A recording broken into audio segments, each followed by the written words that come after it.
কলার পিঠা বানাবো। চালের গুঁড়া, ময়দা, নারিকেল, চিনি, খেজুরের গুড় দিয়ে কলা দিয়ে পিঠা বানাবো। কলার পিঠা বানাচ্ছি চাউলের গুঁড়া দিয়ে, ময়দা দিয়ে।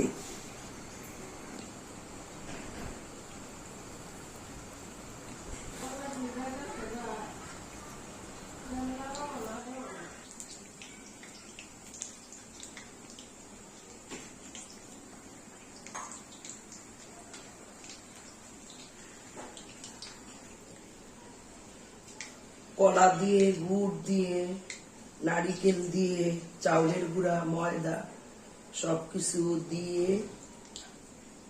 তেলের পিঠা বানাচ্ছি। ছোটবেলা আমার আম্মু অনেক এই পিঠা বানাতো। আমার দাদা খুবই পছন্দ করতো এই পিঠা।